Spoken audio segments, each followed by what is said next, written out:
There's a lot of domestic violence, a lot of cops, a lot of blood. It was pretty grim, man. And I do this shit for myself, you know, like it's a coping mechanism for me, man. It's very good to exert those demons into something that's positive, whether it was skateboarding when I was younger or playing basketball or even graffiti on walls and shit. This is a public service announcement. If you tag on toilets in fucking venues when people are trying to fucking do rap shows there, you're a dickhead. Leave the shit at home, man. Sort it out. If you can't handle the heat, get the fuck out of the kitchen. Maybe the chef eats the... When did you first kind of start rapping? Like, where'd that come from? Man, I can remember it like it was yesterday, hey. I hadn't rapped since I was like a little kid, because I actually wrote when I was like 9 and 10, like dissing bullies and fuck yeah, you know. Because one of my mates that I was at his house, and we were about 15, and we were all getting drunk, and they were all rapping, and then I spat a free, and then I oh, what? Like, that was actually all right, you know? Yeah, okay. And they're like, man, you should do that more. And then after that, at parties, they'd be like, yeah, you know, Hicks, spit some raps, spit a free.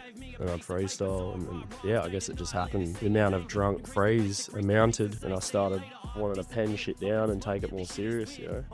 To me, man, growing up, Australian hip-hop artists, you guys were all famous to me. I looked up to that shit and was like, why are these guys not in things more? Why is there not interviews and documentaries about these people? So I'm going to do the only thing I can in terms of contribution, and I want to try and do that. The whole fucking Perth hip-hop scene is fucking suffering from it, man. They fucking came up and arrested someone in the middle of the show. Because you know someone will bash someone in that windbreaker. And the show got shut down. The cops were like, yeah, just wait here, don't go outside, you know, in case... the suspect has jumped, the suspect has jumped. This podcast is proudly sponsored by Studio 187 Tattoo. They're located on Guildford Road in Maylands, and I'm a clean skin, but if I wasn't, I would definitely be going to see these guys. They even offer private rooms to get tattooed in if you're not a fan of the open studio structure. You can find them on Instagram at Studio 187 Tattoo. Yeah. Mic Midas.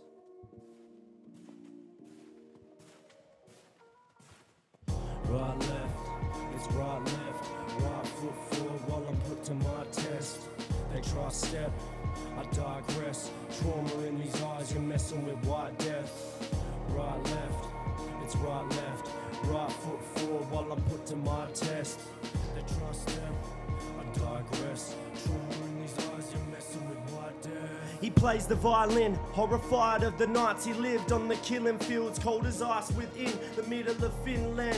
1939, it's grim death by design, and this time the designer's him, just a kid, storing cold, killing off these Soviets. 18 years old, predatory in the frozen mist, unseen and unheard, solo and emotionless, closing in, roaming around, there's no exposing him, it's odium, hunting these Russians just like they livestock. 25 dead in a day, he packed the pine box, loading up his M28, 30, the fight stopped. It's gone quite a bit too quiet. Yeah, it's quite odd. You could hear a pin drop in the blistering snow. All lights off, shivering and listening close to all the sounds of the woods, owls, crickets and crows. All of a sudden a bullet whizzes and hits him, explodes. Right, left, it's right, left, right foot forward while I'm put to my test. They try step, I digress. Trauma in these eyes, you're messing with white death. Right, left, it's right, left, right foot forward while I'm put to my test. They try step, I digress. Trauma in these eyes, you're messing with white death. He plays the violin, reminded when the nights got grim, fists fly between his mother and dad, diving in domestic violence, alcoholic vices confided in Leviathan. Demons will eat you whole when you hide from him. I'm sniping them, hunting these demons just like I'm white death. Trauma in my eyes, how many pieces of my mind are left? Indecisiveness, anxiety strikes, a fight for breath. This kid is grown up, home broken in a violent trench. Side stress, skipping school, self-harm's a ritual. Spelling 9 or 10 and showing signs of a criminal. Crazed, insane, minimal, put pain over principles. Nothing to gain living this way. He had to switch it all, quick evolve and turn the diamonds from the precious. Sick of living in the cold, he set fire to the present. Left the path behind and started fighting for redemption. So the path light up ahead like bioluminescence. Right, left, it's right, left, right foot forward while I'm put to my test. They try step, I digress. Trauma in these eyes, you're messing with white death. Subliminal tactics. Manipulated madness. Mechanical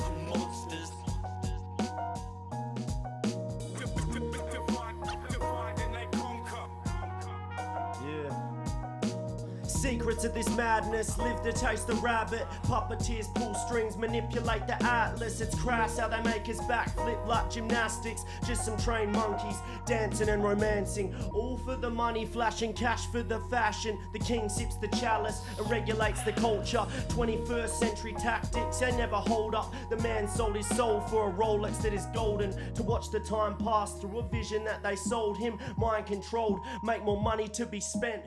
Currency revolves and we living with our debt to get played. We play games, gamble with our head. Does it land on black or red? Living lavish or upset. The pill flips and bounces and counteracts your stress. If it's Valium or Xanax, just an abacus of death. Don't heal the wound proper like a bandage in a trench. You tense, you sweat, don't let this madness get the best.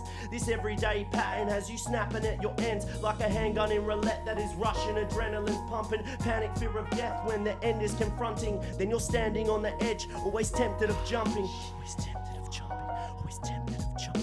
Then you stand back, take a sec, and really start to analyze. All these thoughts intrude us when we live in paradise. First world paradigm, caught in the flashing lights. Social standards, vision captive of a pantomime. Life's not a movie, move free through the sands of time. Knowledge of self brings light to a shadow blind. Harrowed mind, magnified, televised. Actors' lies, telling lies, glamorized. Self-obsessed, asinine. Felt oppressed, static grind. Instagram capture it with vanity. The devil went and hacked your mind. Oof, I feel like fucking Charlie Sloth. Mic Midas, innit? That's fire! Whoa! Hey, bro, I had that button. I got rid of it. Ah, fucking hell. You know what I got? I got the Who Wants to Be a Millionaire one. Here you go. Who wants to be a millionaire? It doesn't work as well. I've probably just had the strangest intro I've ever done on this. In case you haven't noticed, Mic Midas is on today. This is the Ozmetrix Series. Brother, thank you for being here. Thank you for having me, bro. It's my pleasure. We met at the Fremantle Battle League event that you did recently, which was also your first battle. Yeah. How have you been feeling since you hit that one? Cruising, man. Still waiting for the footage from it. Yeah? Should be out soon, but yeah, man, just working FIFO, organising music shit, getting merch sorted, working on this next album now.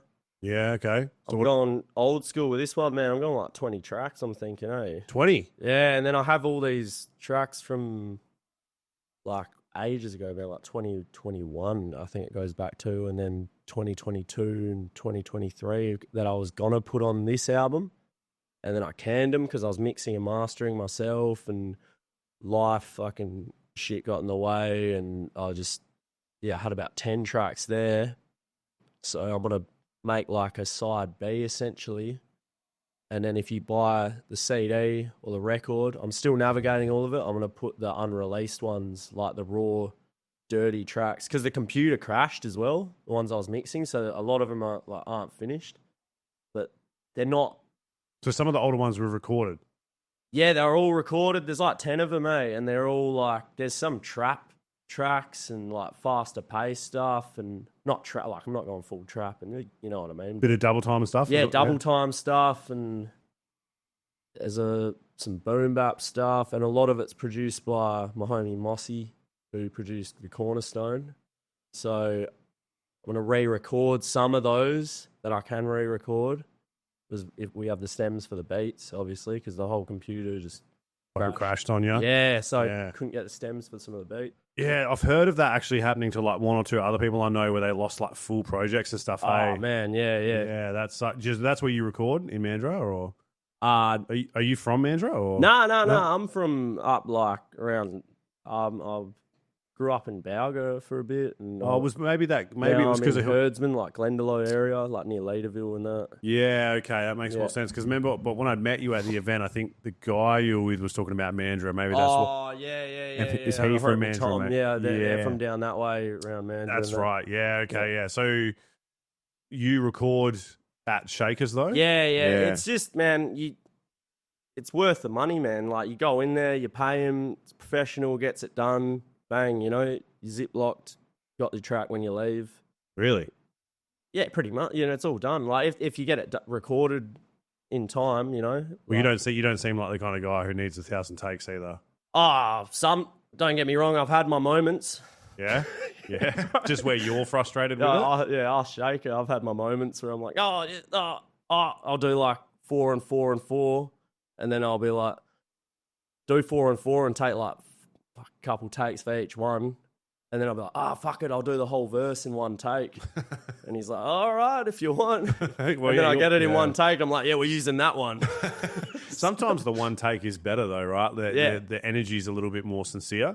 It's more fluid, you know? Yeah. So, because this is, I love these episodes, man, because I'm obviously not the most familiar with this. So I love this because I'm hearing it all for the first time. So I'm like genuinely intrigued as opposed to, I've never liked the interview format where I'm like, so Mike, in 2003, you did this. It's like, like a fucking, clipboard and a pen and predetermined questions. And whereas like no one's going to tell the story like you, right?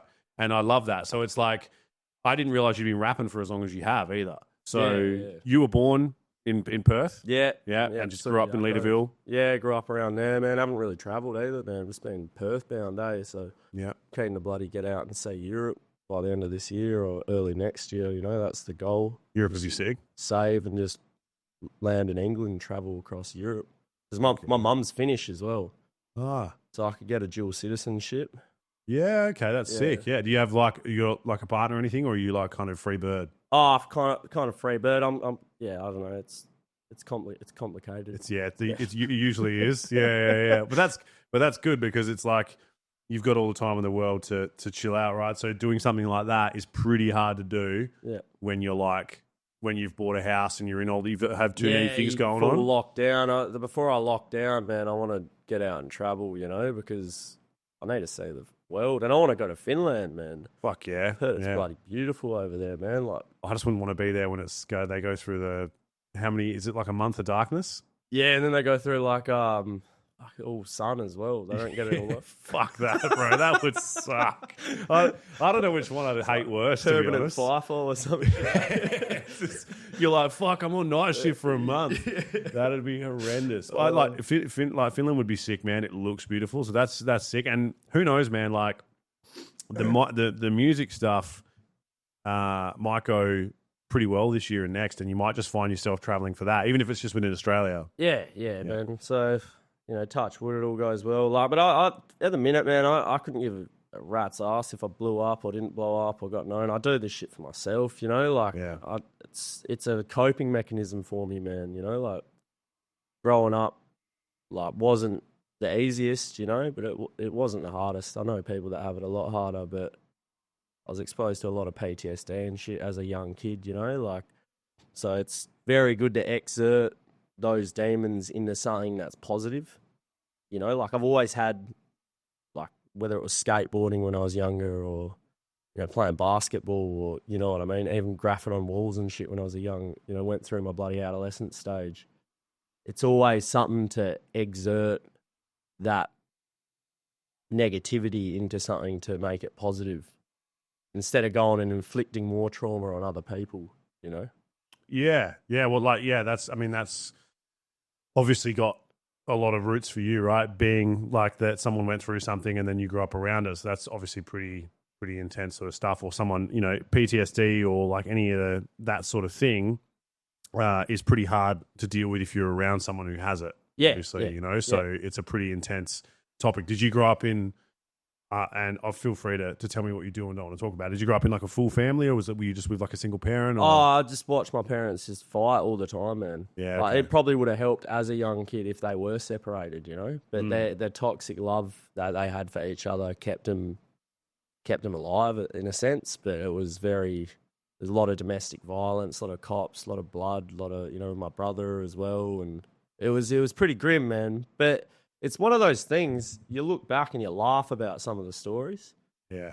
Like, at the time, it was it was crazy. But then I'll be laughing with my cousins. Like, remember that time my brother bloody had a manic episode and threw a skateboard at us and threatened the whole family, and then got on the roof of the 3-story unit complex and got stood, the cops stood him down and told him to get off, and he was up there with the Quran and the Bible. How the fuck did he get up onto the roof holding the Quran and the Bible?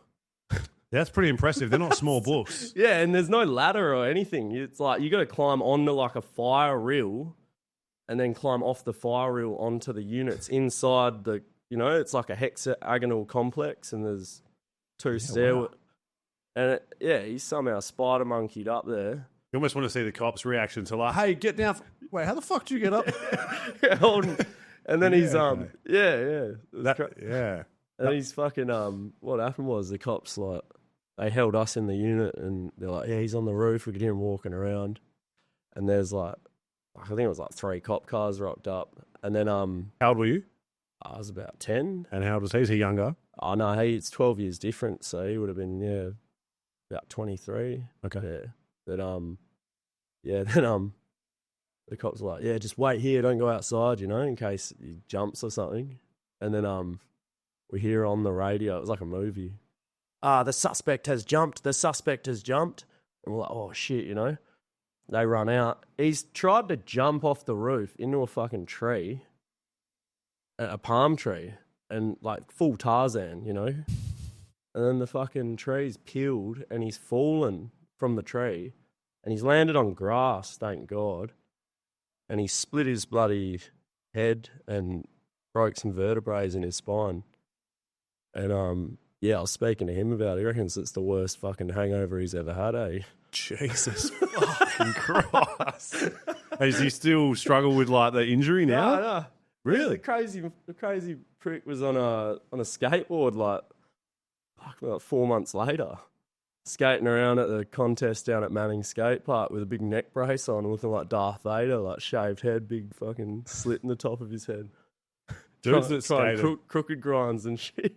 Yeah, dudes that skate are built different, eh? Were you pretty into your skating? Yeah, man. Yeah, well, I was hell into it as when I was young, man. When I was like 13, 14, I started getting Flow, which is like sort of sponsorship. They give you deals and like on, cost price on boards and stuff, and on GMTA and Momentum.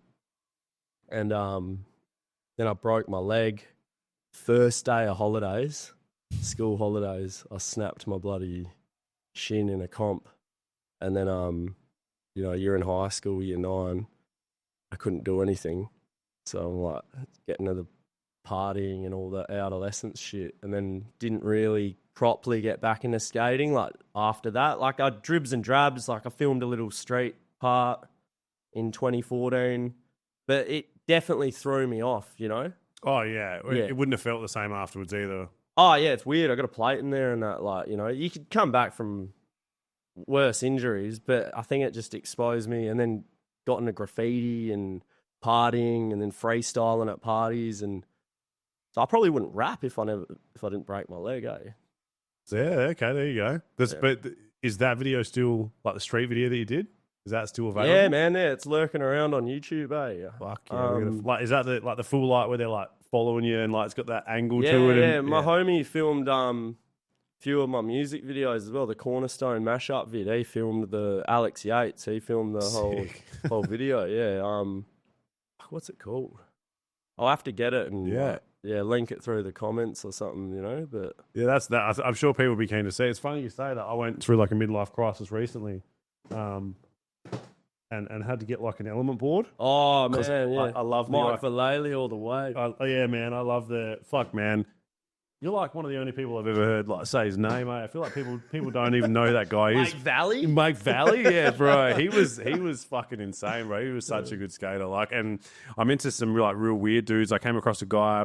I can't remember who he was sponsored by, which is really annoying me now. Named Richie Jackson. Do you know who Richie Jackson is? Oh yeah, he does all that crazy hippie shit, eh? Like Rodney Mullen kind of thing. Yeah. And that shit was. I always like people who are a bit off like that, a little bit strange. And then I like more conventional dudes, people like Chris Cole and shit. I mean, I'm pretty sure he ended up in.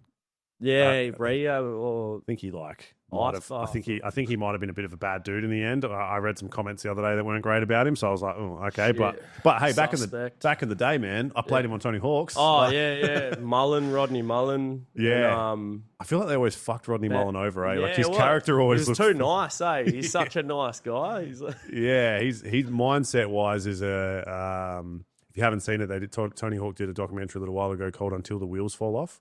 And that was Would've really, seen it, he was in that, and he's cool. He's a weird guy though. Yeah, man, the craziest, like all them Primo slides and shit, Like, This podcast is sponsored by Achievement Apex. Achievement Apex creates some of the best barbells in the world, and they supply some of these barbells to some of the strongest powerlifters and athletes in the world. If you want an Achievement Apex barbell, you can go to achievementapex.com and use the code PortaPotty for 10% off any order that you make. Just crazy. Like, I mean, what was the gnarliest trick you ever did? probably feeble backside flip Oh, on a rail, like a round rail. And I Yeah. like skated stairs. I was terrible with the bowl or mini though. really? Yeah, like that wasn't my cup of tea. But a tray flip like a 9 stair. I need to find this video. Yeah. We'll get onto it. Yeah, man. So you never would have rapped. That's pretty wild. Like, so what year did I've never you? even thought about that until now, Well, Never, yeah, because like that's the course of, because you know, if I didn't break my leg, I probably wouldn't have. I would have been skating and shit on weekends instead of going out partying and all that, you know. You mind your full name being on here? What's your last name? Oh, Hicks. Jordan Hicks. Yeah. That's a hell skater name. That would have worked too. Hey, if the rap thing ever doesn't work out, just go back to skating. Oh yeah. Not many people have like two things they can do. Yeah, exactly. Imagine trying to do FIFO on skating. You'd have to take every fucking second swing off for injuries, Yeah, that wouldn't. I feel like you wouldn't. You know, if you're about to go for a skate, it probably wouldn't pass the take 5, It probably would be like, sorry, mate, too many hazards. Yeah, right. Chuck a fucking some safety boots on and shit, man. Chuck some shin pads on. Yeah, Right that'd be, you're 2 and 1, eh? Yeah. Yeah, that'd be brutal to have any. Oh, like, man. rapping's got to be one of the best hobbies because you can just write. Right? Yeah, exactly. And then when you're FIFO as well, you're in your donga and you can write in your downtime, or, you know, if there's fuck all going on site, and, you know, it's good. It's ideal for if you're a creative. Mm. Yeah. But I can imagine doing it for too long, it would fucking definitely weigh in on you, you know, the pattern of it. Will you move out of it, or like, what do you I'm do? just saving, just doing it to save, and then eventually start a business up, you know? Are you an operator, or what are you doing? Yeah, just operator at Murray, up Yeah. in near the Kalgoorlie region. Okay, yeah. And so Yeah. do you, like, you started freestyling, you said, and like what kind of years was that? Because you're 29 now, you said. Yeah. What years were you freestyling? When did you first kind of start rapping? Like, where'd that come from? Man, I can remember it like it was yesterday, hey, because one of my mates that I was at his house and we were about 15 and we were all getting drunk, and he actually passed away, man. He was on the news, Preston Bridge, rest in peace.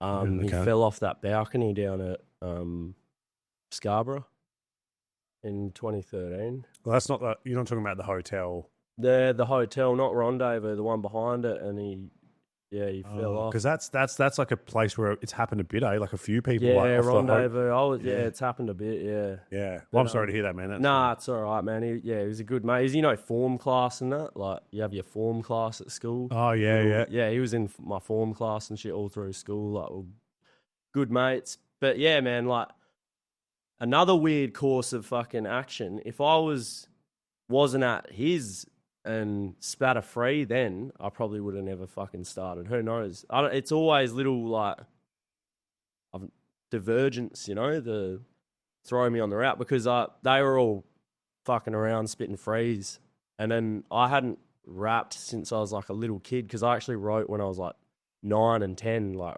dissing bullies and fuck yeah, you know, I'm Eminem. I'm pretty sure I had bleached hair as well, like full Stan, you know. Rapping to like non-fixin' beats on YouTube and shit.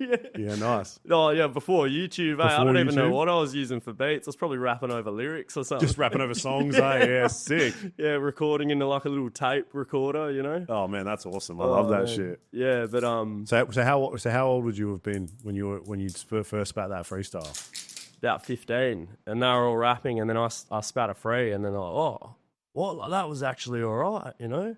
Yeah, okay. And they're like, man, you should do that more. And then after that, at parties, whenever, you know, everyone would get to a level, cross the threshold of drunkenness, they'd be like, yeah, you know, Hicks, spit some raps, spit a free.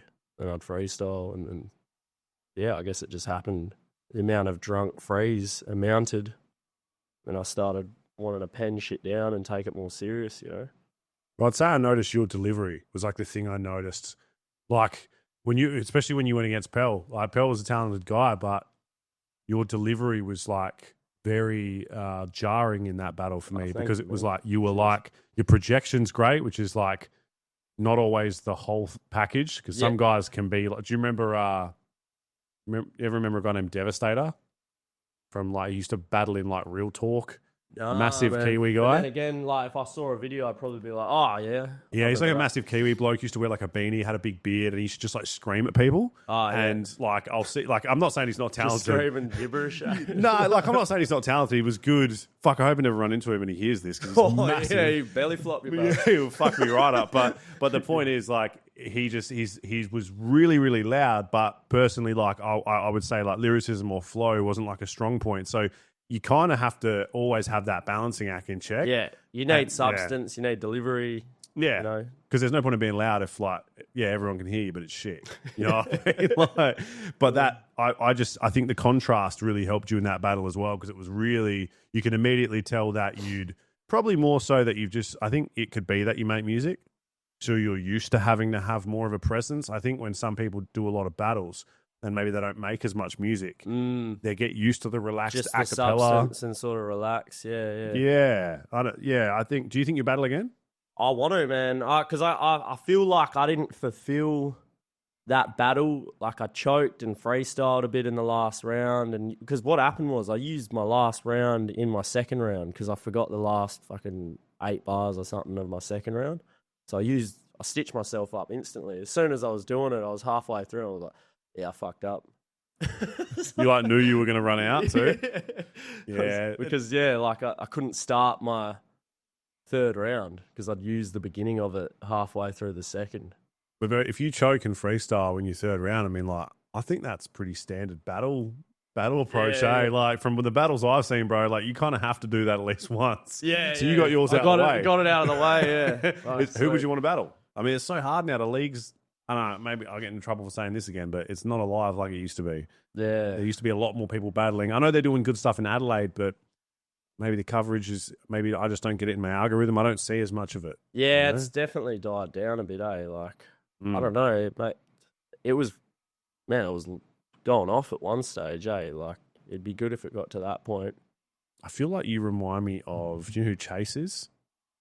Oh, yeah, bro. Yeah, boxing without gloves. Yeah. I feel like, I mean, he's got a very different voice than you, but in terms of presence, I feel like a battle between like two guys like you is where would be like, that would be really entertaining. I feel like sometimes we used to have weird mashes that didn't work well. Like you'd get one guy that was great with wordplay versus some dude who had a sick flow. And it was cool, but sometimes it was like, this is really hard to judge because they're both just good at one thing. Yeah, you need the fucking armory to be matched, you know? Like, kind of. Like a good fight. Was there anyone you can think of that you sort of would want to battle? I don't know, eh? Or maybe I want to rematch at Ozmetrix, man. Because I did a freestyle battle with Ozmetrix. Over beats? Yeah, over beats. Like, man, I like the beat battles, to be honest, eh? The acapella's different. But eventually, it'd be good to verse Ozmetrix, like, properly. If it gets back into it and it's all, you know. The beats are hard because you can't catch as much, I think, which is why people don't resonate. I like the acapella because I've watched it for years. I used to think like Got Beef and Real Talk and even 1 Ounce was like that one over in Melbourne. They were all good for that shit. Yeah. The beat stuff did work, but I just think I don't know. It's still funny to go back and watch. Just a sucker for 8 Ball, to be honest. So. Oh, bro, for sure. I mean, what was the one that was here back in the day? I always struggle to remember the name of it. Not Jump Off. The one that, you know, you can go back and watch the old battles with like Justice in them, and he would like when he was versing like the tongue. It was like Australian battles, man, where they were over beats. If you haven't, you might not have seen it. I have to show you afterwards. It's like 2005, bro, where like they're like rapping over beats. It's so different, and it's like they're legitimate freestyles, like people saying weird, cringy shit. I saw this English one recently, and they're bloody rapping over rhyme beats, eh? Pen Game? Yeah, I think that's the one, eh? The guy that was like versing the fat chick? Oh, bro. He destroyed her, eh? He went savage, eh? Yeah. There's 2 of them that versed that same chick. Is there? Yeah, there's another one, and two lads versus the chick. Oh no, And it's fucking savage, man. Yeah, see, that'd be cool because I feel like you'd probably be able to adjust to those kind of beats. Maybe they have sometimes their flows though you hear and you're like, fuck, that's like almost offbeat. Yeah, It's not, but it's so different, you know. And so I think like it's interesting, man. Yeah, I feel like battling. There's not too many people that can do both, but I feel like you've got a pretty decent future in like. Obviously, you want to make music and you're good at that, so that's already there. But it'd be pretty cool to see you like hit quite a few more battles, you know. Yeah, definitely. It was probably the best fun I've had writing in fucking ages, man. Because obviously when you're working and you're doing monotonous living, you run out of shit to write about if you're trying to get substance, you know what I mean? Unless you fucking dig deep into your creativity, but it's hard to unlock that. You know, that's what I try to do with the new album.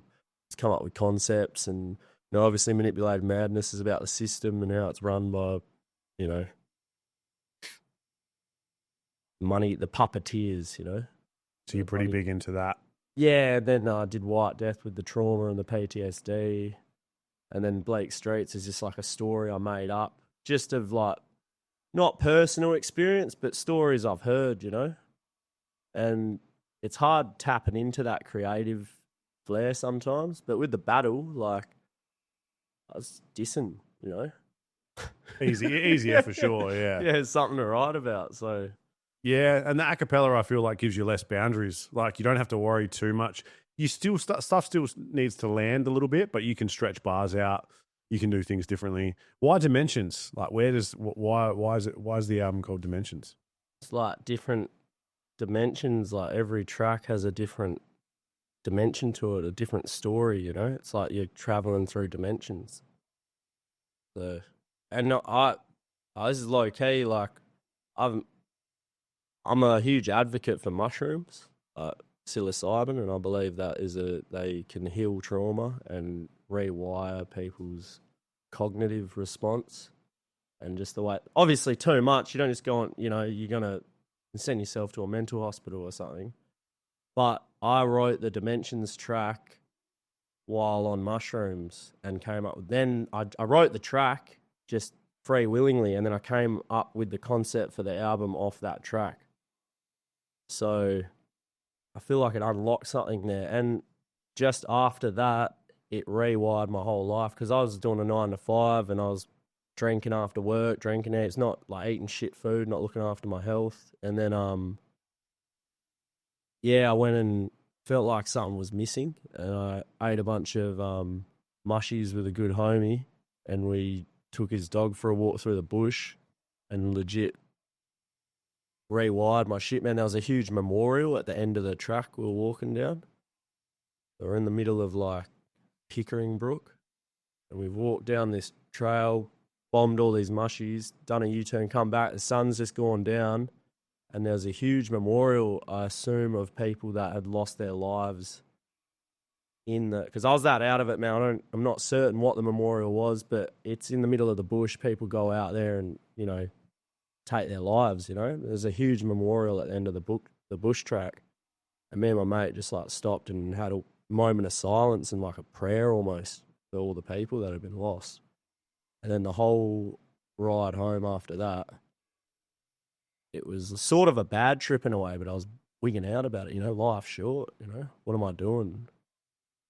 Treating my body like shit and, you know what I mean? Just drinking and overly drinking. You know, that's the pattern in my family I got to break tradition to, you know. So then the next day I legit went sober for ages, man. Didn't drink for like, I think it was like 6 months or something. And then, well, for me that's long, you know what I mean? And then started hitting the gym early in the morning, eating good food, you know, like tuna, rice, beans, got onto supplements and taking like certain supplements and that, like ashwagandha and just all natural, healthy shit and looking after my body. And I feel like and mushrooms as well, always like mushroom extracts like reishis and lion's manes and all that stuff. And I feel like that trip did all of that, you know? Mm. So it like rewired something there. because mentally, like, the way I was living was draining the fuck out of me. And I wasn't writing and shit. You know what I mean? Just from, like, being just too fucked up and lazy? Yeah. Because it's a chain reaction, you know? Like, you're not looking after your body and then your mental suffers. That's a pretty interesting story as to how you got there, man. I mean, that's probably the hard thing with rap or Oz rap and like some of the lifestyle and shit, you know what I mean? Like, it's people just smoking dories, drinking piss. It can be toxic as fuck, man, yeah. Do you find it difficult, like, to be in those environments again? Like, you had a show last night. That's what I mean, man. Like, I used to suffer in environments like that, trying to stay sober. And then since that one trip, I don't find it hard at all anymore. Staying fucking sober around people that are drinking. Like, I can just say no. Because, like, the inner fucking alcohol demon would just get one, you'll be all right. And I'll be like, I'll just have one. Next thing you know, I've had fucking 6. Next thing you know, I've had 12, and I'm forgetting all my lyrics on stage, trying to stage dive to an empty crowd. Nah, it's never happened. I was going to say, did you try that shit? Fuck yeah. Yeah, well, that's... Need some PPE for that one, eh? Probably. Kevlar vest. Well, that, like, I said this to Maddie before, man, it's the relationship I had with it, and I pulled away from it, and I was never able to get back. So it's good that you're able to be healthy and do it, because for me personally, I went sober and I just couldn't write shit. Yeah. That was the relationship I had with it. So, it's good that you're still able to be creative. Maybe it'll come back for me, and maybe hopefully more people can still do it. But it's always when you least expect it, eh? When it all comes back, I feel. Yeah. When you're trying to force, art's like a fart, man. You force it, it's going to be shit. That's a beautiful saying. Yeah, it sounded like it was going to be really artistic. Get a tattoo, eh? Yeah, put that on a t-shirt. Yeah, I like it. I think it's an interesting one with the writing, because there's a lot of people that do force it. As we were just having this conversation about substance and that. Anyone can string a 16 together of like forced multis and no jibber jabber and no substance and that, I used to be a bit of that, man. I definitely wrote some tracks where I would just be like, fuck. I listened to it. I'm like, what the fuck was I talking about? Do you ever listen to, like, no one in particular, but even like hell-known artists or whoever, you just listen to verses sometimes and you're like, what is rap, man? Like, what is this? Like, what's he saying? Yeah. Well, they try to act like it's deeper than it is sometimes. Like, they'll be like, oh, this song's about this, but then they'll say a line where you're like, that wasn't about it. Like, you just kind of said something random there and it's not really made sense. Yeah. For me, it was, I get thrashed for this, and I'm assuming that anyone who listens to this that's one of your fans will hate me for it. But I'm going to stand by it. I got no issue with the guy. He clearly makes good music. He's successful. Yada yada yada. I've just never been a huge fan of Cursor personally. Right? I don't think he doesn't make good music or anything like that. He fucking clearly does. But for me, that's what it was like for me.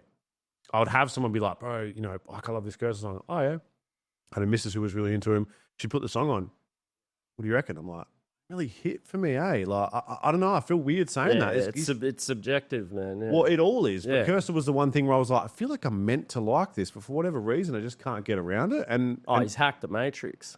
Yeah, I don't know, man. It's like a household. The marketing he did and not getting on radio and the way he did it was fucking smart, man. Weird, maybe. Like I said, maybe I'm weird. He was obviously very popular. And a lot of people liked it. I did that with 360. I used to really fuck with 360, and then I remember kind of one day, I was listening to it, and I was like, I just remember being like, this verse sucks. He's rhymed a couple words there that don't rhyme at all, and some of it sounded real forced, and I was just like, this one actually sucks. Turn it off, throw the CD out the window, burn your threes in. No, yeah, exactly. Yeah, I was just, I don't know, man. I think we just forget that. Or like lyricism, it's pretty hard to pull off 100% of the time. Yeah. You've probably got tracks where, you don't dislike them or whatever, but you'd probably listen back and be like, 100%. Don't love this verse. You know what I mean? Yeah. And how many releases do you have in total now since this one? I got The Cornerstone was the first album, and then heaps of singles in between. I think it's like nearly 70 songs or something in total. Yeah, okay. On Spotify. I have to double check, but yeah, including the albums. And you've talked about like your next release, like what did you have a kind of idea of, is that going to be this year or probably next? It'll be next year, I'd say. Yeah, okay. Early next year, or maybe towards the end of the year. But I've got all the beats sussed. Got some crazy beats. Yeah, it's a big release though, you said. Like you want to do a bigger one. Yeah.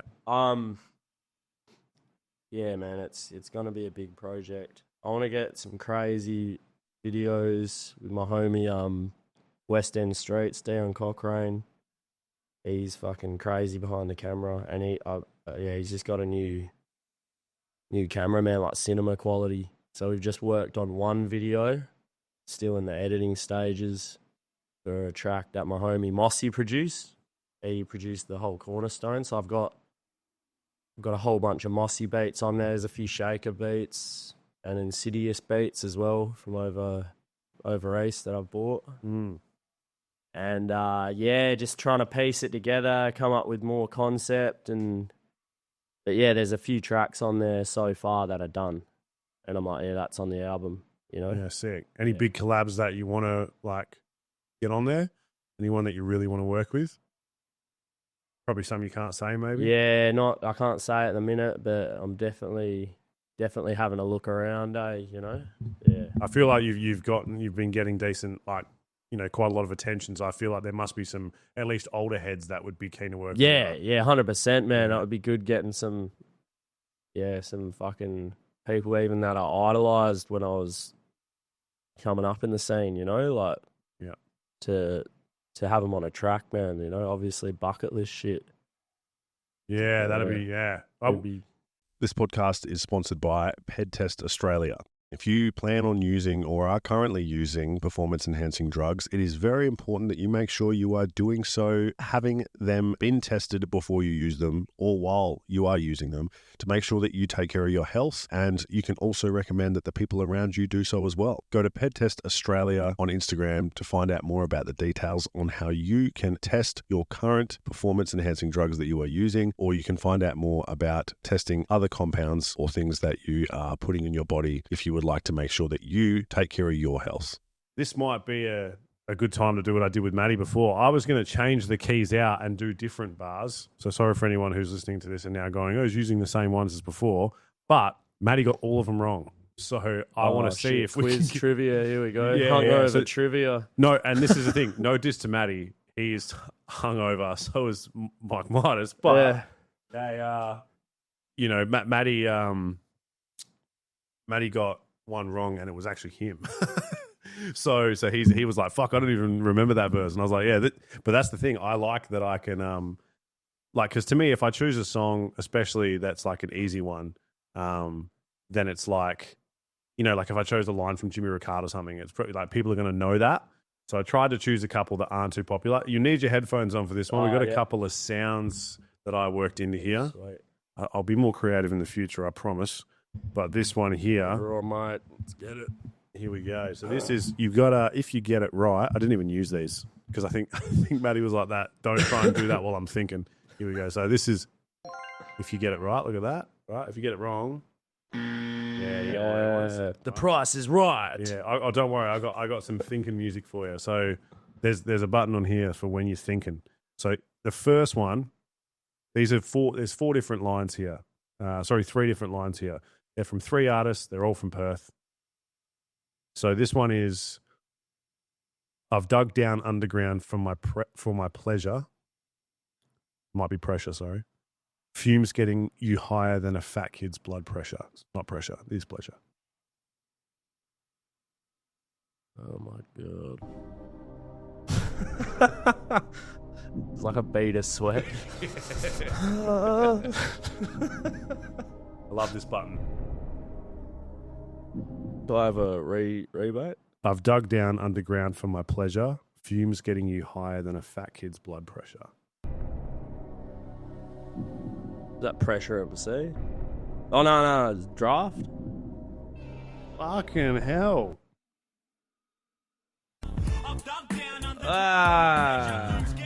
You got it. Boom. All right. Fuck that way. They have similar voices, eh? They do. Pressure and draft. Like, I think the schemes, Like they had, Yeah, especially the like multis and that as well, yeah. yeah. Here you go. You get this is Mic Midas. Look at that. He gets the first. Yeah. No. If you're on mushrooms, this would be tripping you out. So the next one is an interesting one. So this one is there's 3 city girls in town. We were the gossip. Then one of the locals got his dick stuck in a possum. Oh, shit. Yeah, that sounds like Fucking a tough place to be. Ballarat. No. I wonder if you know who this is.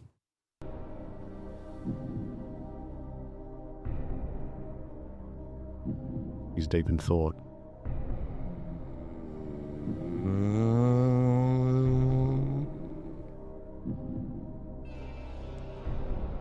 Fuck.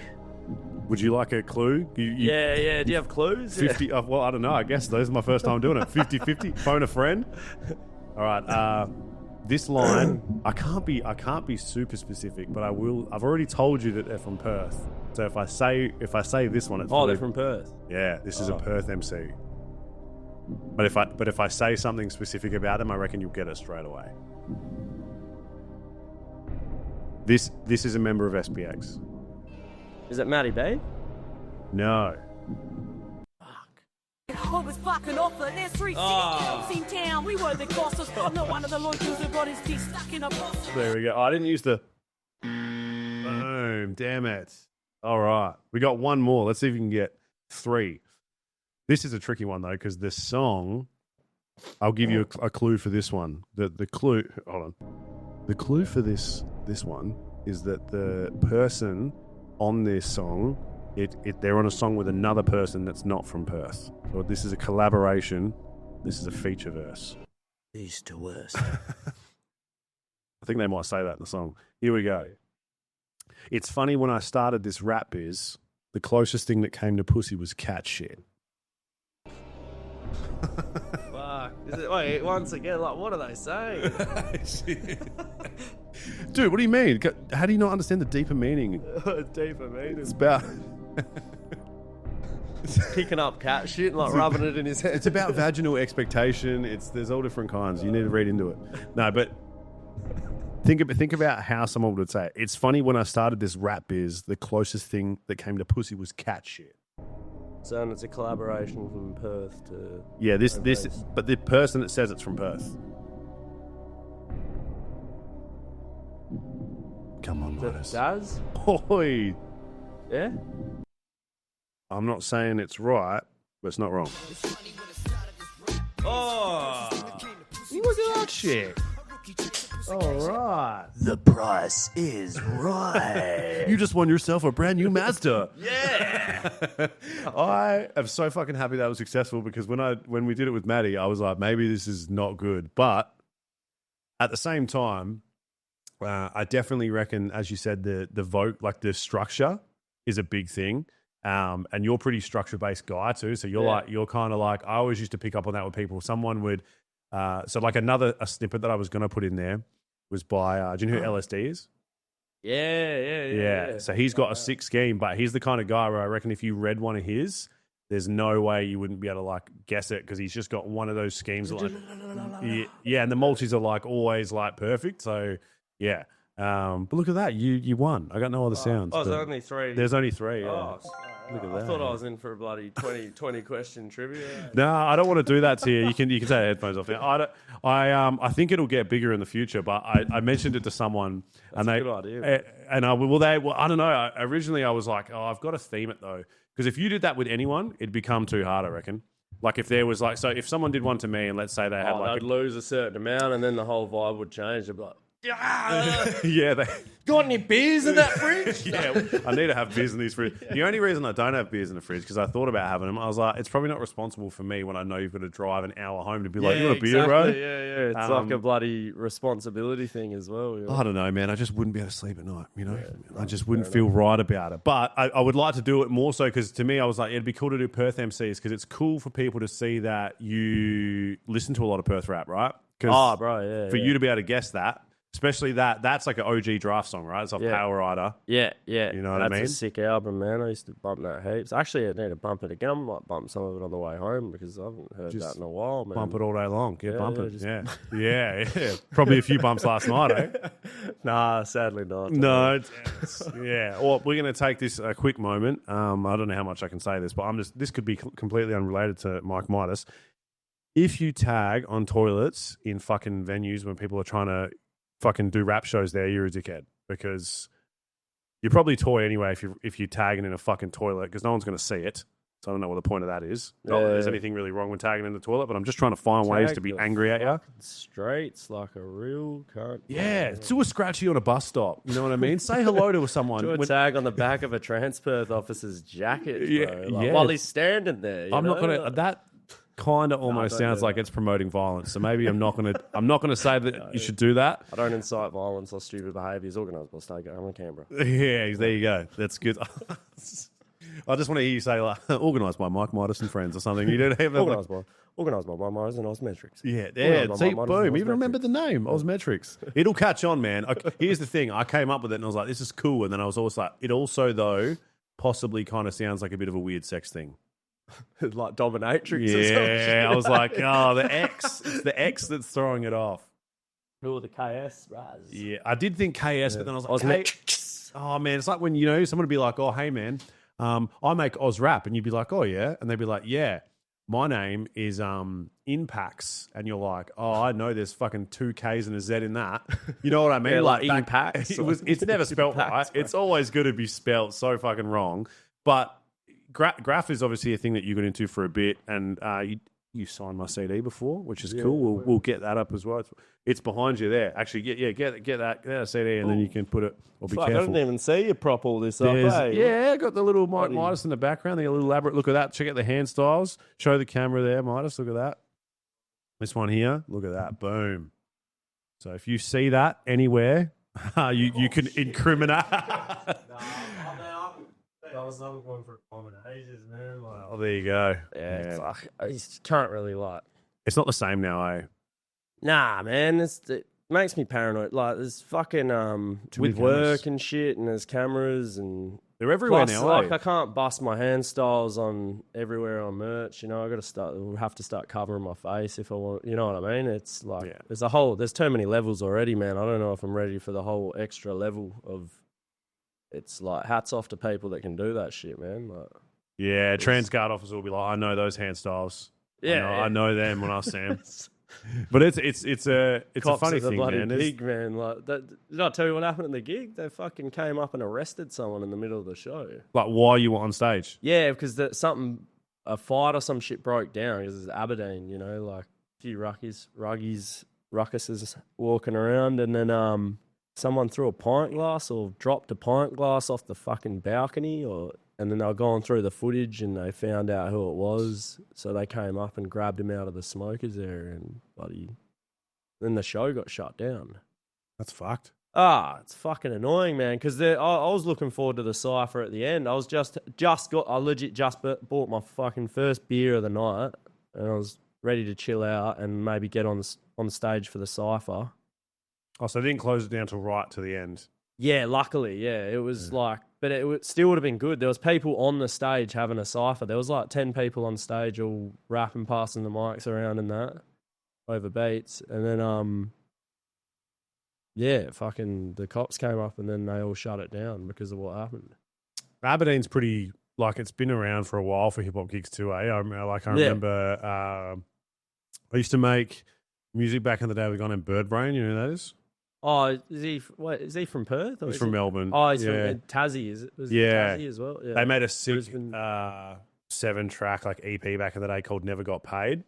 It's fucking bangs, man. Honestly, so good. And he has a line in it about heading to the Aberdeen when he was like, so that it must have been even big back then, bro. Because he's a bit of an old head it's too. It's an old bloody building, eh? Yeah. So it sucks, man, that they ruined. Because there was a couple back in the day. Was it Newport in Fremantle? Used to be one back in the day. Oh yeah, that Swan Brewery, is that the one with right near the bridge?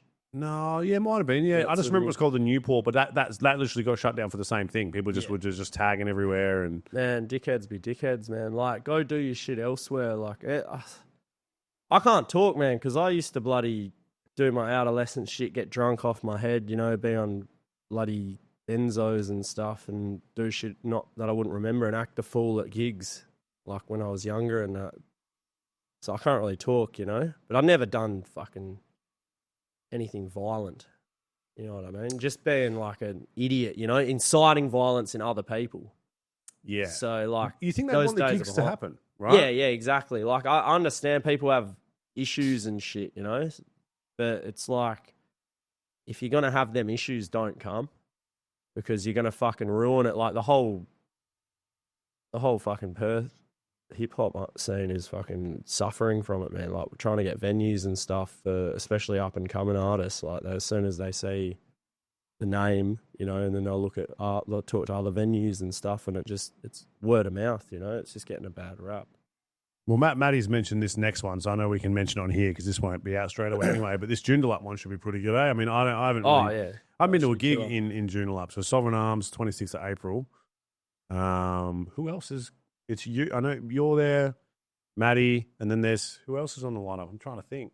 He did send me the thing for it. Is it LG and Smithy? Oh yeah. I think they're on it. Yeah. Here we go.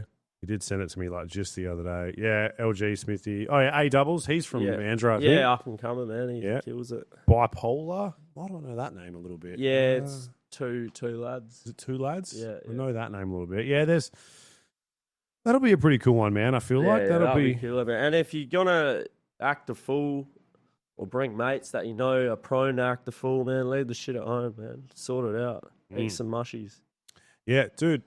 Honestly, $3, your local Red Dot, they got colouring in books. You can do as much colouring in as you want. Get all your frustration out with some nice colouring ins. And if you come up to me and Mic Midas, tell you what, we'll even use one of the Mic Midas fridge magnets and we'll put it on the fridge, right? So you can feel proud. We get to walk past it every single morning. And when we look at that, we'll look at that being happy knowing that you're not fucking a venue up. Look at that. Mic Midas fridge magnet. Oh, that would have worked. That would have been cool. Yeah. It must be made out of fucking aluminum, something cheap. Oh, mate. That reminded me of back in the day, like people used to make stubby holders. That was like a thing. I was gonna get some of those. Hey. Yeah, that was. But cool. then I stopped drinking. Yeah, it's. Was there anything you reckon that you'd want to get done?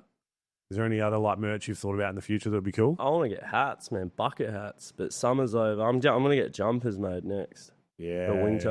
I'm thinking of doing something different with jumpers. Hey, maybe windbreakers or I don't know. Windbreakers are sick, bro. Something do that. different, man. You know, like windbreakers are sick, bro. Do that 100%. You know for a fact that if you make windbreakers, that like just the symbolizing, like trying to think of a word of it. What's like the word of when something means something to you? What's it like when you hold on to something? Sentimental? Yeah, sentimental. It'll be like sentimental, man, because you know someone will bash someone in that windbreaker. You know what I mean? Someone will tag up the toilets at one of my gigs. In that windbreaker. Oh, yeah. And then when they get in a fight, there'll be blood on that windbreaker. Oh, yeah. I hope they spill a bit of the fucking marker, the ink on it as well. And it's silver and it seeps in. You can't get it out in the wash and nothing, you know, there's no hope. Yeah, that was some really aggressive, like hateful shit. And he's like, I really hope that, like, I don't care if you use like Easy Off Bam, nothing will get that out. Nothing will get that silver out, and you're reminded every time you go to sleep. And we see you, we'll know it's you. Is there like people that, you know, because you can sort of say that you can work with now, is there people in the future you want to work with? Is there like someone on your list that you're like pretty keen to work with, like just in, you know, your entire career? Like, you know, it can be anyone unrealistic. Man, Jest from England would be sick. I listen to heaps. Jest from would Perth. be wide. It'd be dope if we could get the old, like, I like the new singing, but it would be sick if we bring that old draft crazy, you know what I mean, over some crazy raw boom bap, and that would be fucking amazing, man. Because that's like what got me into Oz hip hop, man. Like even before I listened to Oz hip hop, I was listening to draft skating and that. Really? Yeah. Yeah. And Hilltop Hoods was like the first, and then it was like draft, and then it just opened up a whole Pandora's box of all SBX and all the Perth scene. I'm with you with Brad Strutt, Lyrical Commission. Lyrical Commission. Oh, bro. Fuck. Yeah, man. YouTube, I used to listen to that shit on YouTube, and I was mad into draft. Man, that's a hard one for me to have that conversation. I guess I've spoken to a few people about it. I think I didn't mature with his music, and that was a hard thing for me because I was disappointed, but I don't think rightfully. I think he still makes great music, and arguably it's probably better now. But I think I had more. It's got more of like a wide range, a broader range. You know what I mean? It's more music. It's more like music, right? It's not just rap. Not that it was before, but there's a lot more music. There's musicality to it, I guess. Whereas, like, I mean, I just loved Power Rider, and a lot of people don't. A lot of people are like, I think like Brothers Grimm was better. I was like, man, I fucking cranked Power Rider. Yeah, man. Like that was a sick album. Good albums. Wait, what was the one with the blue? The blue was that Brothers Grimm. That was Brothers Grimm. I had like that was a fucking good album. With Lost and all those tracks. Oh, bro. Falling was on that one. Man, yeah. That album got hurt, bro. Yeah, it's got a sick feature on it. Rest in peace. Yeah, with Checkers, Checkmate, Trials and Disaster. I think maybe. Yeah, it is. Yeah. That's a fucking banger, man. And The Money? Is it Money? Yeah. The music as well, yeah. This album cover is actually inspired from that. Like, oh, yeah. Because, I'm writing down the different dimensions and... Who did this? Riffs as well. Huge shout out to Riffs. He's a local artist. And if you're chasing any, like, custom art, like, you can send him a photo, man. He'll airbrush it. Make it look up to par with this. Yeah, it's produced by Crass as well. From over in Brizzy. Yeah, I saw that his name on the track. Who's the go-to hand styles guy for you? Like if I were to get some Ozmetrix hand styles. Well, I do all my own hand styles at the minute, man. Oh, you're Riffs did the back because I wanted to just keep it full riffs. Nah, but you're Mic Midas. I did that. You did that. Yeah, this one here. Yeah. This guy. Okay. And the piece on the back as well. Oh, sick. This fucking was this little thing. That probably can't see it. A bit of shine. No, that's sick. I'll put it up there if I can. Yeah. That's sick. Yeah. Do you do work for other people? Yeah, bro, I can do. If I ask for an Ozmetrix one, I mean, it'd be pretty cool to say that you did it. Yeah, man. But I like the styles, man. Well, I already got the feel of it on there. Did Ozmetrix. It's like easy lettering and shit. That's kind of what I thought. Like it's very. I always thought Syllabolics was like a good choice. Like I just thought. X's, man, just. And the S's too. S's are real nice to either start or finish with. Oh man, S's, X's. I used to hate certain letters, but I've grown to not hate any letters with hand styles. I love just mixing it up. Obviously, you get words that are a bit of a clusterfuck and they don't really flow, but... You think you just get past it by, like, practice? You just learn to just do every letter? Yeah, just exercise the fucking creativity and just, just try and figure out how the word will work, Yeah. This podcast is sponsored by Bulk Gym Chalk. Do you struggle to hold on to your deadlifts? If so, it can be very important to make sure that you have good quality chalk and access to that chalk. So go to Bulk Gym Chalk. You can find them on Instagram and get yourself some good quality chalk so that you can make sure that you can train in the gym and get the best out of your training while doing so. So what about like riding for you? Like you do it mostly when you're away or do you ride at home too? Right, mainly at home at the moment. A bit when I'm away, yeah, but lately with work, but I think leading up to this show, I haven't been riding as much because I'm trying to organise everything, and then sort of takes the gusto out of it, like I don't have the energy for it. But yeah, man, there's something about sitting in it probably sounds corny, but sitting in nature, man, and writing like around fucking trees and out in the bush as well, so the donga can get a bit fucking, you're looking at a bloody donga walls, like it's a bit manic, so like I'll go for a walk and sit like out near the bush sort of and try and get some fucking inspiration to ride out there. You write, see a couple fucking lizards and that, and couple roos, couple cows, eh? Yeah, okay. Square up to a cow. No. Give me some bars. I think you might need a sheep for that one. Are No, I'm not from New Zealand, bro.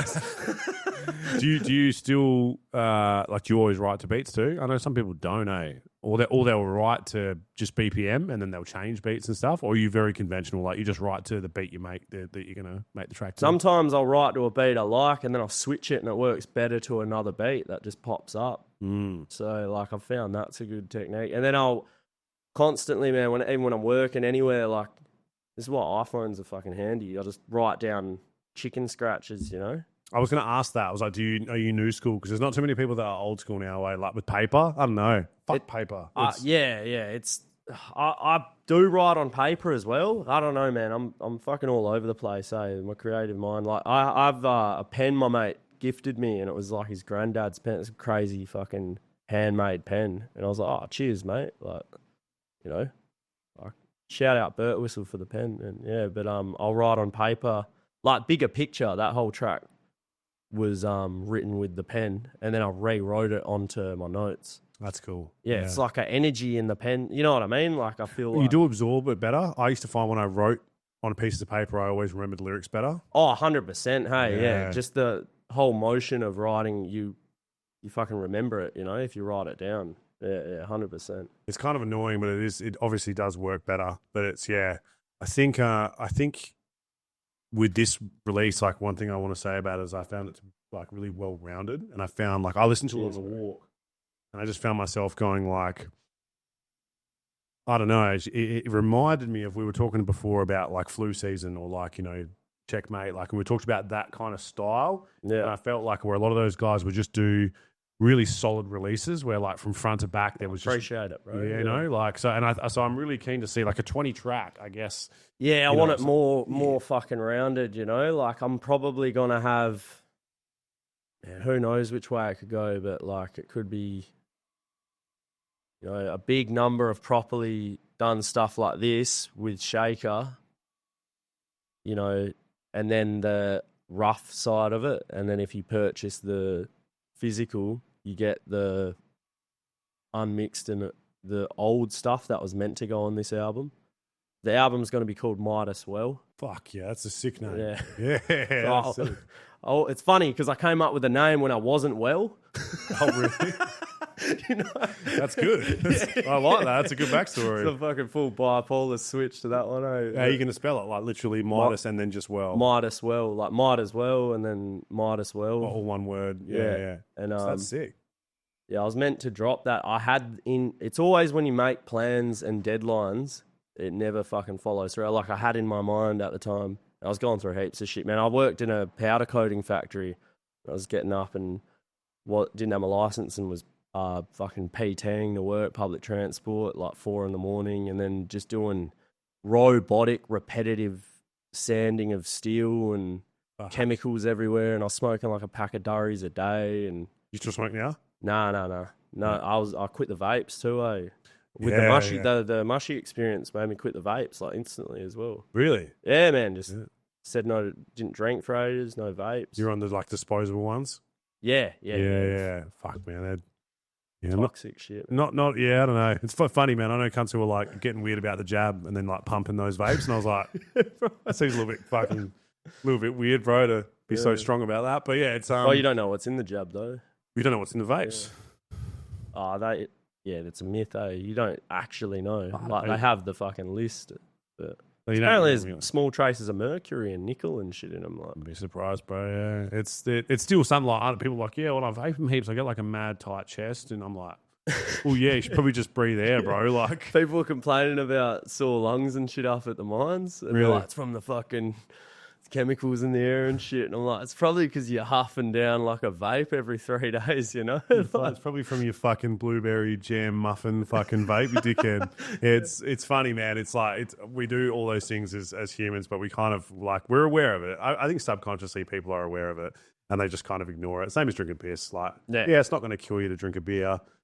You do it for 40 years and go pretty hard at it, it's probably going to rough you up a bit. Yeah, right. Up to you, but fuck it hell. I think that you've really got something, man, and it's exciting to be getting back into what I'm doing and seeing that you're not really. It's like I said, you've been rapping for longer than I thought that you had, but you're a newer talent, And I think Appreciate you're it, bro. young. Cheers for having me on, man. Yeah. Like, Absolutely. I think you've got something, and I think to me it reminds me where you're at and what you've done reminds me of Cogs, and so I think that you're in that thing now where you're like people are noticing you. Yeah. I think I think you can deliver. I think when people listen to your release, it's like, yeah, okay, this is. I'm paying attention to this. This is better than just a guy that can rap. And I think you're in a really unique position where, like, if you really put your time into this, I think you could go, in a similar direction that he did. Because, I mean, he did some really awesome stuff in the end, and ultimately is still making music and doing well. Yeah, yeah. But I think that's the thing. I think it was like he'd sort of released something, and it was like it just got the attention of the scene. People went, "Fuck that." Yeah. This is something. No, I appreciate it, man. I reckon my next shit is gonna get it should get more recognition. I reckon. I feel like it's better than this album. But like I like this. I think I've just listened to this album too much, man. Trying to rehearse sets and shit. Probably, yeah. Like, fuck that song. Like Day on Laugh Day, we were going to film a video the other day, and Dimensions came on when we got in the car. Because I had it and I was like, I fucking hate this song. Switched it off. Yeah, that's the problem, man. The rehearsing side of it, I guess, would put you off in the end. Like and then if you have a popular song, then you just have to play that forever. Oh, yeah. That's just part of it, Do you have one? Do you have one from any of the releases that like... Despicable Me, but I don't have the stems because the computer went bust, so I can't do it live. But now we got this stream chap to start speaking some fucking... Mushroom language. Finnish, yeah. No, mushroom language Finnish. But yeah, the stem stripping... Fuck. You right, bro? Just have a brain aneurysm. Please don't do it in here. You didn't sign a waiver when you walked in. Just fall on the cameras and shit. Oh, my cameras. No. But I'll be spewing about the cameras, to be fair. I'll be worried about your well-being as well. Yeah, the stem stripping technology. Yeah, okay. So I can strip the stems now. And run it through. I hear what you're saying. Get So the you've got the full track, but you can... Yeah. Haven't tried it yet, but Despicable Me is probably the most known track off my first album, off the Cornerstone, but I haven't done it live. I've never done it live. Yeah, okay, because I've noticed you've got a decent following just from what you've done so far. You've obviously got a lot of... obviously people that are into your shit. Like, even when I met you, you had those, two mates that were there and stuff. So it's obviously, you obviously have a decent support behind you. Yeah. No, I appreciate everyone that supports my music and that, man. You're a huge part of the reason that I make music and it keeps me going, man. It's also, as I mentioned, to exercise demons, and it's a vice. And I make this shit for myself, but also because it can help people out there, I've had a few messages from people, and my name's nowhere near fucking as big as, you know what I mean? I'm underground as fuck still, you know what I mean? But it's amazing that I've had messages like that.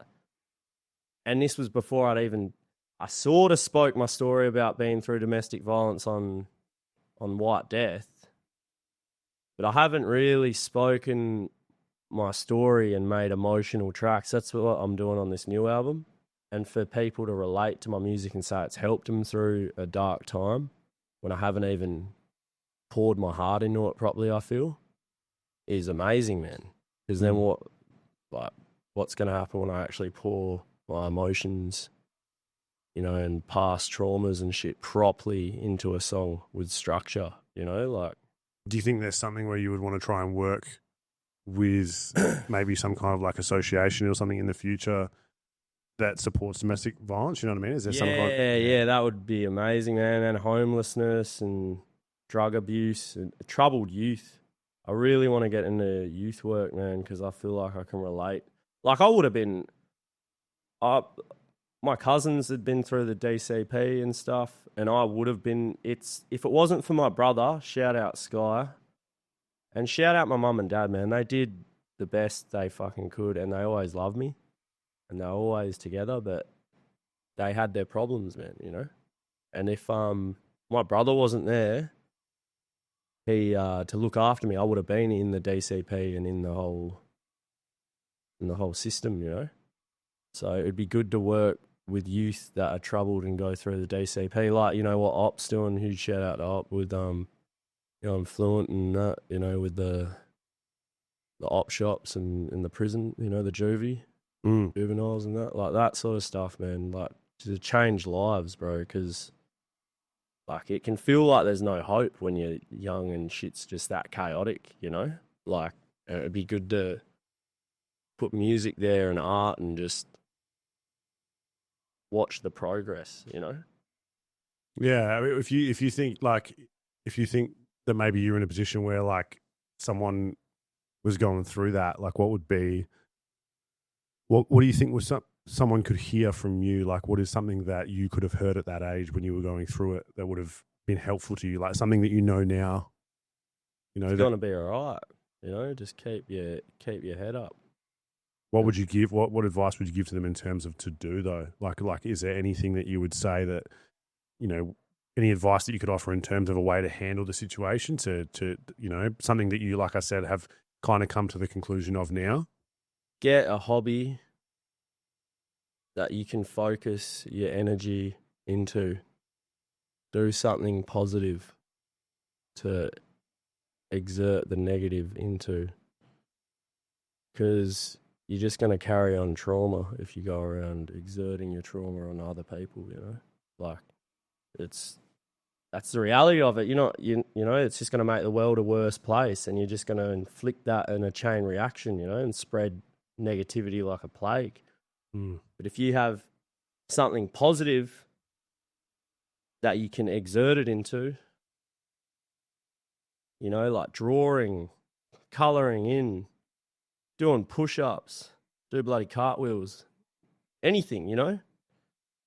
Bloody ride one of them unicycle things, rollerblade, scooter. No, don't scooter. No, skateboard. I love that. There's some of these like super specific. Like some people would just be like, go outside and exercise. You're like, ride a unicycle. Like, I love that, man. That's if it's good for you, it's good for you. Yeah. No, I just love that suggestion. I just reckon that suggestion's killer. Because to be fair, there's a little bit more behind that. Because it's not just getting outdoors. It's also a skill. So listen to Mic Midas. So there's very good advice. Anything you can critique yourself and get better and constantly improve, and it's positive and good for you, you know, like that's the savior. And that's what I would have said to myself like obviously I had stuff, but then I would stop because things would get so, like video games, man. Like a video game was negatively affecting me because I was going around killing hookers on GTA when I was like 7, 6, you know, young kid just playing. I used to just type cheats in and just fucking jump off buildings and shit. I don't know what. It was probably not the most productive. But no, I get what you're saying, man. And sometimes you're not totally aware of it. My input on it would be self-awareness, because it's incredibly hard to have that when you're young. So I would be open to that and being aware of the fact that you are going through something. But the more self-awareness you can try to have, the more you can probably be aware that you'll be aware of what's happening and aware of how you feel about it. So it'll probably stop you making a bad decision, because you will be aware of the bad decision and you'll be aware that it's a bad decision. Take a step back and analyze and then divert your path. Yeah. Otherwise, you'll just hold it in, like you said, right? And then you'll make a bad decision based on the fact that you're trying to ignore it. Yeah. So, you know, I didn't grow up with that. We all had our own story, and that, you know, that's obviously an intense thing for you to go through, man. But I think it's wicked that you're sharing it in your music, and I think this is cool for people to get a really different idea of how you are as a person, because people will like it, you know, and they'll kind of go like, oh, cool, this guy's got more to him throughout the music. He can have a laugh, you know, and that, I think that's what I want for this. I want there to be coverage so that people, to me, man, growing up, Australian hip hop artists, sort of like, you guys were all famous to me, you know. I looked up to that shit and was like, why are these guys not in things more? Why is there not interviews and documentaries about these people? So I'm going to do the only thing I can in terms of contribution, and I want to try and do that. I appreciate it, man. So, you know, I love what you're doing, man. And is there anyone that you want to, I guess, give props to before we go? Oh, man, I'll give props to my brother Sky, props to my parents, my auntie, Props to everyone helping with the music. Big shout out to Shaker for all the mixing, mastering time he puts in the studio. Huge shout out to Riffsy on the cover art. And Mossy as well. He just moved over to Brisbane. We've been working on some new tracks. He's got the beats. Huge shout out to Crass with the beats on Dimensions. And yeah, man, all my homies just, you know, keeping it locked down. You all know who you are, man. I don't want to give 100 million shout outs, and I'm a bit hungover if I forget someone, you know, like. Yeah, that happens. Then it's awkward, you know, like. Just every cunt. Yeah, just you know who you are, man. You know. Nah, look, man, I really appreciate you being here.